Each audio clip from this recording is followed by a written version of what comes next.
aan si qoraala bannaanka loo soo dhigin 10 kale oo la yiraahdo 10ka waxa la yiraahdaa 10ka shaqal ee markay yaryar yihiinna fudud markay dhaadheer yihiinna fudud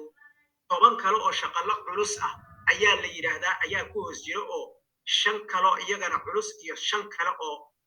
markaa fudud ayaa ku hoos jira marka waxay isku noqonayaan 20 shaqal bay halka isku noqonayaan 10ka aanaysanay ee fududaa marka 10 kale oo culus lagu daro 20kiiba haddana waxaan u keenaynaa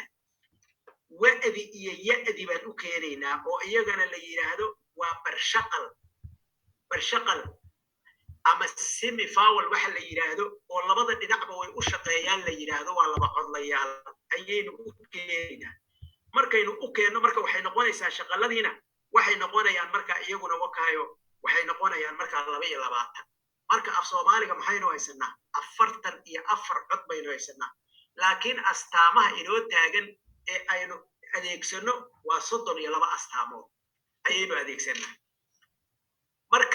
marka inta eegno meeshan hadda waa erayadii baan idiin soo qaaday idinkaan idiin soo diri doonaa waad eegi doontaan shaqalada mar waa kuwa culus oo way iyagoo yar yara ama gaaban marna waa kuwa dhaadheer oo waxa weeyaan iyagoo haddana fudud يعني مرنا كوي شغل قابكي مرنا وفدود هاي مرنا والعلوس هاي شغل دير كنا مرنا وفدود هاي مرنا والعلوس هاي وانا أوركرتها شغل دير كلفتي شغل كي قابناي ولا لبلاوي حلقي حرفها لبلا ما أنوي سنجرني يدنا ولا أوركرها أنا مرك يدنا وتاي وحويان فكرة ده جود أي نهرت كل سنة الصومالي حرفي سو هلقا أي نقبل أمه إنه مركا الصومالي أي نكو أبلينو أريديسي كو أقوصنو وحدوديسي أستاميسي أي نكو أقوصنو سيدا أي نقولو أفرتن يا أفرتا عدمينو بنانك صادقنو أو ماينو استعمالو سيدا لغلاها كلا أدونك تاسي وحاوي يقودي الصومالي أنا دود بكا كياني oo berigii looma sameeynin haddana waliba aqoon-yahanada uu ka mid yahay Cabdalla Masuud waxay aaminsan yihiin inaan loo baahnayn in banaanka la keeno oo loo baahan yahay kaliya inta aanaysan xarfaha la adeegsado sababtoo waxyaabo badan oo nolosha xaggeeda ka mid ah ama qoraalka xaggiisa ka mid ah ama fahamka ama fudaydka afka ayaa meesha ku lumaya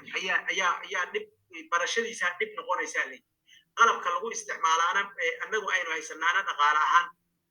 markaa nooma suurta gelinay halkaa markaa uga baxo inta waxaan gelayaa marka 5 tallaabo oo akademiyada cilmiga dhaqanka iyo suugaanta ay doonayso inay af Soomaaliga standard ama ku midayso oo haddeer ay gacanta ku hayso ayaan halkan ka gelaynaa tallaabada koowaad waxa weeyaan qaamuusaynta erayada af Soomaaliga ah qaamuusayn in qaamuus loo sameeyo annagu waxaan ognahay horta qaamuusku dadka inta badan kuma baraarugsana magaalada adoo xafiiska iska fadhiya qofku soo wacaya magaalada ama xafiis dawlad ka soo garaacaya ama meel kale wuxuu ku oranaya war ereyga macnihi ereygaas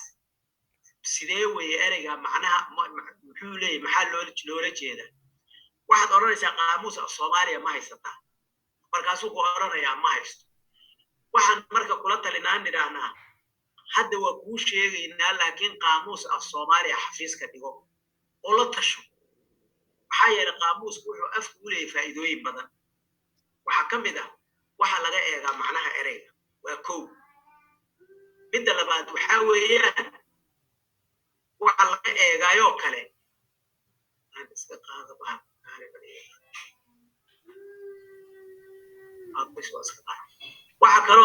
waxa laga eegaa macnaha ereyga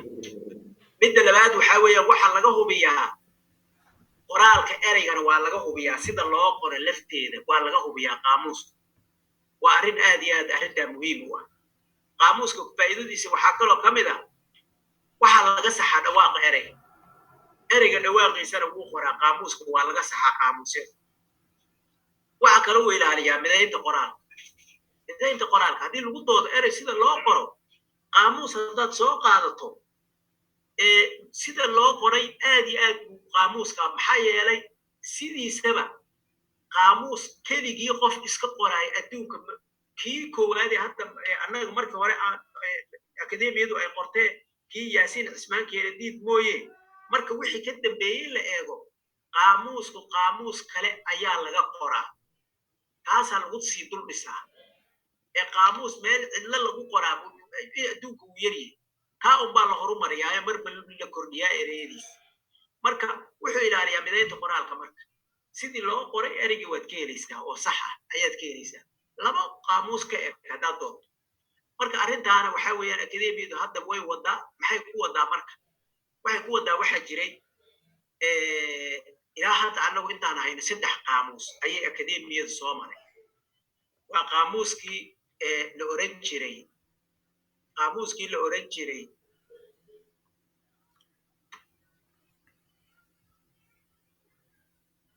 halkan marka ku qorayay waxa weeyaan buugaag waxa annagu marka aan ku dhisnay waxa weeyaan buugaagta qaamuuska af Soomaaliga laga qoray aad ay u badan yihiin laakiin waxaan soo qaadanaynaa kuwa akademiyadu ay dejisay iyada ama ay qayb ka qaadatay dejintooda oo ah kuwa ilaa hadda loogu ictimaad ama xigasho badan yahay qaamuusyada waxaa ka mid ah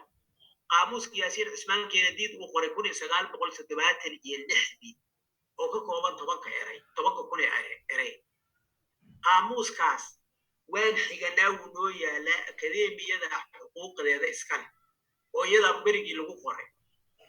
qaamuuska kale lagu sii dul dhisay qaamuuska waxaa weeye qaamuuska cabdalla mansuur iyo anarita ay qoreen oo ebiyeen oo isagana marka ilaa 50,000 oo eray ka kooban qaamuuska horaa lagu sii dul dhisay weliba qaamuuska 50,000 eray dadka erayada ururiyey xafiiska hadda meesha anigu aan fadhiyeen in kala hadlayo qolka aan kala hadlayaa yaa lagu sameeyay erayadiisa lagu ururiyey markii la qaxay dagaalkii dhacay cabdalla mansuur iyo anarita ay tageen talyaaniga marka ay halka ugu tagay gabadha oo markii hore imaan jirtay halka qaamuuskan hawshiisa gacanta ku haysay erayadii baa marka dib iyagu ay marka hawl badan uga qabteen marka ay soo saareen dadka xitaa wada garanaysan hadda oo loogu mahadcelinaya meesha ku jira dhammaantood in badan oo ka mid ah akademiyada shaqaaleeda ka mid ah qaamuuska wax cabdalla waxa lagu sii dhisay qaamuus isaguna Djibouti lagu sameeyo Soomaali la yiraahdo oo isagana ilaa 70,000 oo eray waxa laga sii dhisay labadan qaamuus baa laga sii dhisay marka 3 qaamuus baa akademiyada hadda u haysa maxaan marka sameeynaa waxaynu markaa sameynaynaa waxa weeyaan akademiyadu waxa hadda markaa ku hawlantay in qaamuusyada ay dib u eegto oo ay laba qaybood oo muhiim ah ay ka qabato laba hawlood maxay tahay mid hore waxay ku kordhin doontaa ilaa 50,000 oo eray arrinta cabdalla xitaa waan kala sheekaysanay professor cabdalla maadaama guddiga Soomaaliga uu ka mid yahay professor cabdalla 32 qof 34 qof ee guddiga ayuu ka mid yahay waynu kala tashan weliba tababar buu qabtay guddiga waxaan markaa go'aan ku gaarnay 50,000 in 50,000 oo kale lagu daro oo qaamuus 100,000 ay akademiyadu soo saartay maxaa yeelay markii la eegay erayo badan oo loo baahan yahay ayaan ku jirin hadda marka mid hore waxa weeye inaan kordhino 50,000 kordhino oo eray oo marka aan horey u jirin qaamuusyada hore aan 3daba aan ku jirin marka la eego si ugu soo saarta qaamuus ugu yaraan marka 100,000 mid labaad waxaan sixi doonaa ama macna ka dhiman ku kordhin doonaa erayo ku jira qaamuusyada oo waxaad arkaysaa eray marka qaamuusyada ku jiro oo macnayo kale loo aqoon karo ku jiri marka kaana iyadana waxaan ka qaban doonaa inaan erayada marka iyaguna aan naaxino oo wixii aan ku dari karna aan ku darno marka qaamuuska ayaa marka kuwaas saldhig marka noo ah 3 qaamuus marka sawirkoodii wakaa halkan waad arki doontaan kan koowaad waa qaamuuska af Soomaaliga la yiraahdaa waa yaasiin cismaan midka kale isagana qaamuuska af Soomaaliga la yiraahdaa geed baa ku sawiran waa kii cabdalla iyo anarita ay sameeyeen ka kalena waxa la yiraahdaa isaguna qaamuuska Soomaaliga qaamuuska af Soomaaliga marka 3 qaamuusayntu marka waxay ka mid tahay oo lagu dadaalo la hagaajiyo la horumariyo mar walba laga horumariyo waxay ka mid tahay waxyaabaha afka lagu midayn karo waana qodob akademiyadu ay waxyaabaha ay gacanta ku haysa ka mid ah oo guddiga Soomaaliga hadda hawlahooda ka mid ah waa koow talaabada labaad ee akademiyadu ay ku sameynayso inay ku midayso af Soomaaliga ama dadka ku hadla ama qora ay isugu soo dhawayso waxaa weeyaan waa naxwaha ama xeerarka afka. xeerarka afka iyo naxwaha inay wax ka qabato aad iyo aad baa loogu baahay. maxaa yeelay waxa weeyaan ereyo badan baa haddii xeerkooda loo raaco sida loo qorayo loo raaco qoraalkooda ninka bari jira iyo ninka bugux jira iyo ninka halkaa meesha hadda aad joogtaan Finland iyo Sweden jooga iyo ninka Muqdisho Hargeysa iyo meel walba jooga ereyga xeerkiisii hadduu raaco isku si baa loo qorayaa, isku si ayaa loo qoraya u qormaya. marka xeerka af Soomaaliga naxwaha af Soomaaliga oo la hagaajiyo la fududeeyo la horumariyo la qurxiyo la cilmiyeeyo si fiican oo la fahmi karo ninkii u dhashay afka native-ka ah iyo ninkii kale aan u dhalanay baranayayba ay ku fahmi karaan oo fudud oo qodobaysan loo sameeyo waxay ka mid tahay waxyaabaha af Soomaaliga mideyntiisa wax looga qaadan karo ayay ka mid tahay. baahay in la qooxayaha qaybaha uu ka kooban yahay ereyadiisana la qeexo kadibna xeerar la raaco loo sameeyo qoraalka markaan yara akhri si af Soomaaliga qoraalkiisa loo mideeyo waxaa muhiim ah inuu yeesho buugaag laga dejiyay ama laga qoray xeerarkiisa. waayo ereyo badan iyo weedho badan ayaa haddii la raaco xeerarkooda ay suurtagelaysaa inay dadku isku si u qoraan. akademiyadu waxay horey u qortay 2 buug oo naxwo ah kuwaas oo kala aas-aaska naxwaha af Soomaaliga waad ku dhex jirtaan ku hawlantiin af Soomaaliga waa laga yaabaa waad aragteen buug yar oo aas-aaska naxwaha af Soomaaliga la yiraahdo oo guddiga af Soomaaliga u qortay. waxa kale oo qortay naxwaha af Soomaaliga sir oo shira jaamac oo isna uu qoray oo akademiyada ka tirsanaa. labada buug ee hore ay naxwaha ay hore u qortay. hadda waxaan gacanta ku haynaa akademiyada labadii buug iyadoo haysata 7 buug oo naxwaha aan ugu magac darnay taxanaha naxwaha fudud ee af Soomaaliga. muxuu kaga duwan yahay kuwii hore? wuxuu kaga duwan yahay waa la fududeeyay oo sidee loo fududeeyay marka la qorayay waa la fududeeyay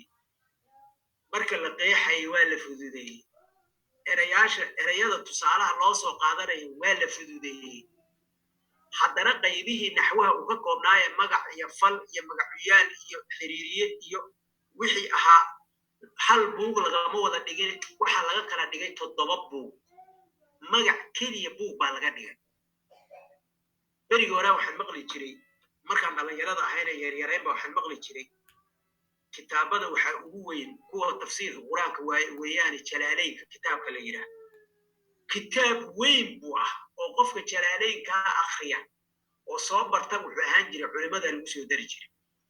kitaabadii waa weynaa hadda adduunyadii waxay noqotay dadkii oo dhan wada degdegaya oo waqtigu waa degdegaya oo wixii oo dhan mobile baa la geliyay iyo aalad bariga bulshada. waxa weeyne hadda dadkii waqtiba uma hayaan arrimaha si looga faa'iideysto loo jaan qaado waynu kala qaybinay qaybihii naxwaha oo dhan qayb walba buug madax bannaan baan ka dhigay. buugga magaca buugga falka buugga xiriiriyaha buugga qodobka buugga lamaanaha waxaasoo dhan waxaynu u samaynay xiriiriyaha ayaan leenahay magacuyaalka sidaasaan u samaynay. marka taana waxaa weeyaan waxay keenaysaa in af Soomaaligii mideyntiisii aad loogu sii dhawaado wax laga qabto. marka meeshan hadda waxaa ka muuqda 7 buug kafaradoodii baan halkan yaan idinku soo qoro waan idiin soo diri doonaa waad arki doontaa. waa magaca buugga magaca waa buugga tilmaamayaasha waa buugga astaamaha qoraalka waa buugga magacuyaalka waa buugga falka waa buugga falkaabka waa buugga qurubyada. intaasoo dhan mid walba goonidiisa gaar ahaantiisu buugu yahay.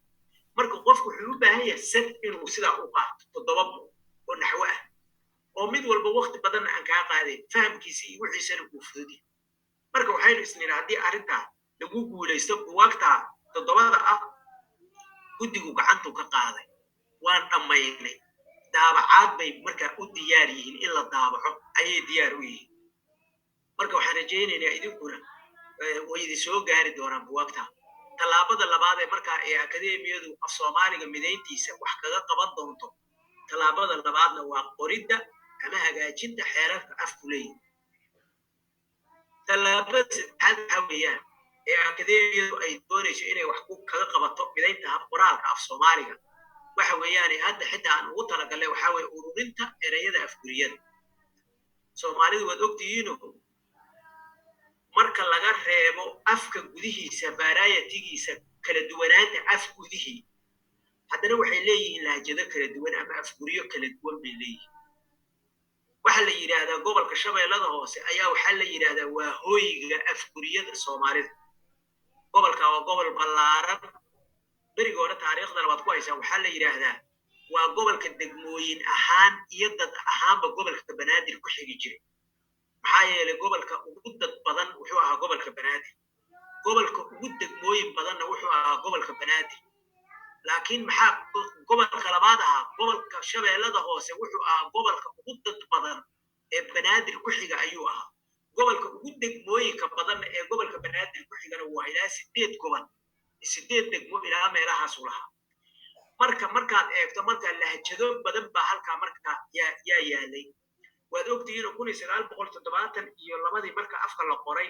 ee 1973 ilaa labadii bilood ilaa October baa la qoray afka lagu dhawaaqay 72 labada bilood ee sanadka ka dhiman ilaa January 1973 iyo xafiisyada dawladda laga hirgeliyay qoraalka afka Soomaali marka laga hirgelinayo madaxweynaha xilliga joogay ee Maxamed Siyaad Barre Allah u naxariistay wuxuu yiri afka rasmiga ah waa af Soomaali afka rasmiga ah af rasmi baynu leenahay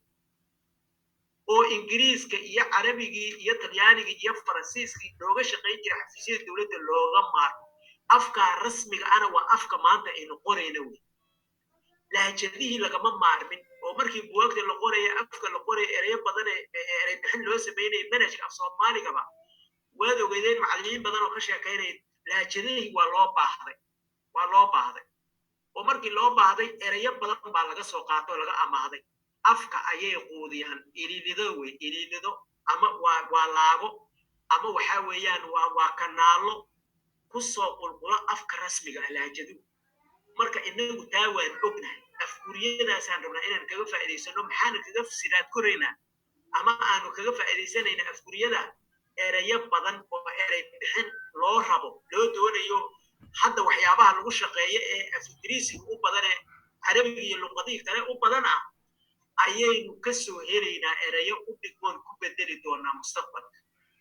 markaasaan ereyo badan oo wanaagsan oo af Soomaaliya oo lahjadihiina ay ka wada muuqdaan ayaynu heli doonaa marka arrintan darteed waxaynu xoog saarnay afguriyada markaan qoraalka akhriyo waxay leedahay afguriyadu urinta ereyada afguriyadu waa ilaah laga qoodiyo oo kobciyo afka rasmiga af Soomaaliga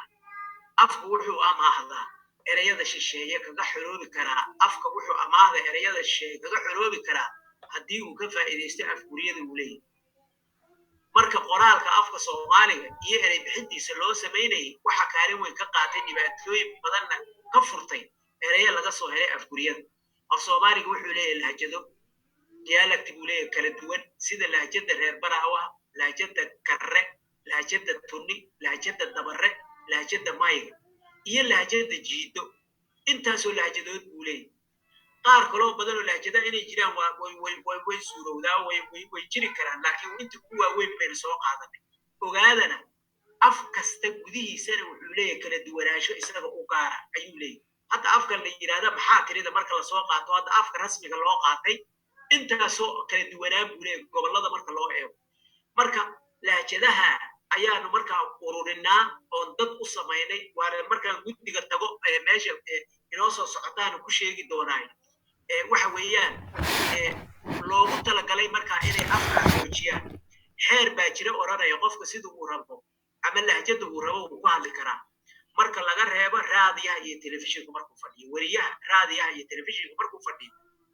lahjadu rabo kuma hadli karo lahjada rasmi afka rasmiga ah luqadda rasmiga ayuu ku hadlaya laakiin inta kale lahjada uu rabo qofku ku hadli karaa laakiin sida uu rabo wax uma qori karo qofku lahjadu rabo wax kuma qori karo afka rasmiga ee naga dhaxeeya ayaa wax lagu qorayaa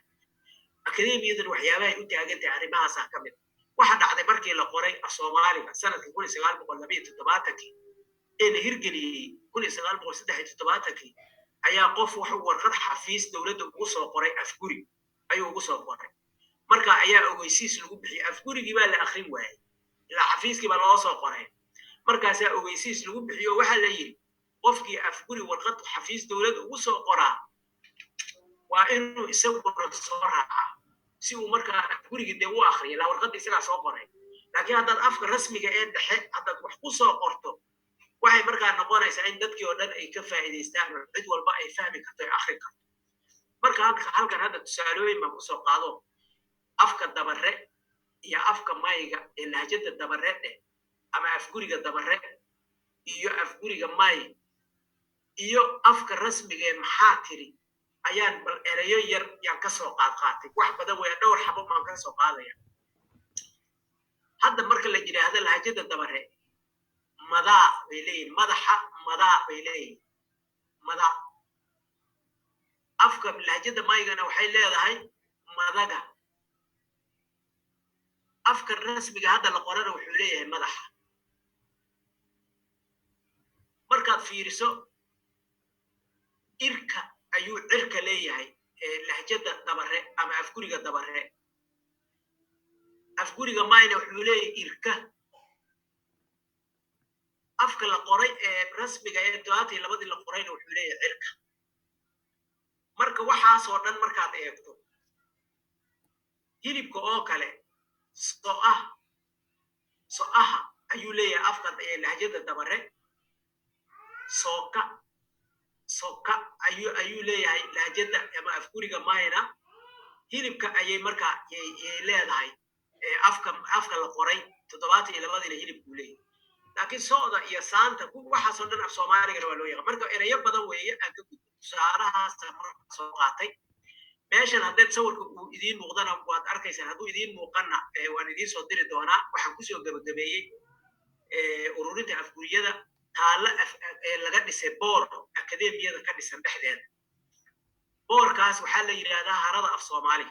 ayaa la yidhaahdaa boor weyn baa la sawiray boorkaas barkad baa dhexda looga sameeyey biyo ah biyihii baa waxaa lagu dhex qoray harada af Soomaali waa haro weyn buul waxaa ku qoran dusheeda afguriyadu waxay dhammaystiraan afka rasmiga ah ayaa ku qoran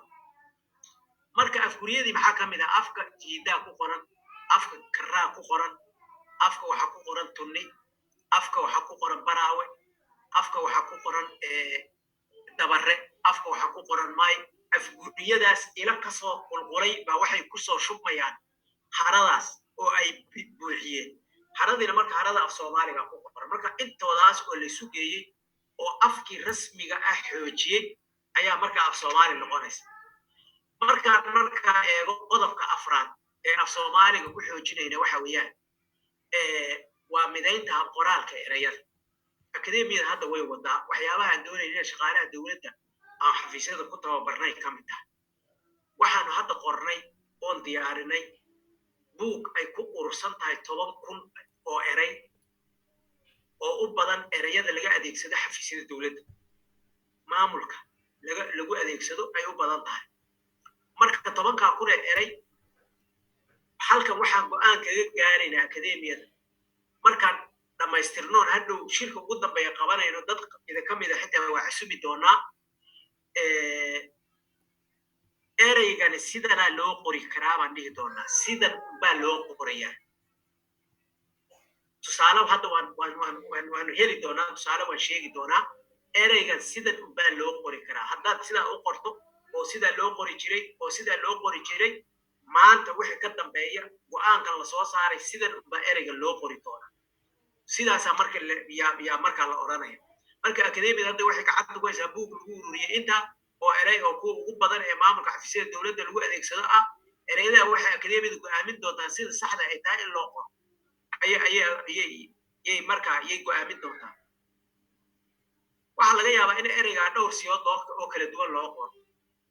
marka habkay akademiyadu u qorto unbaa la raaci doonaa maxaa yeelay sida baarlamaankuba u yahay tashriici uu xeerarka iyo go'aanada ka soo baxa dawladda u sharciyey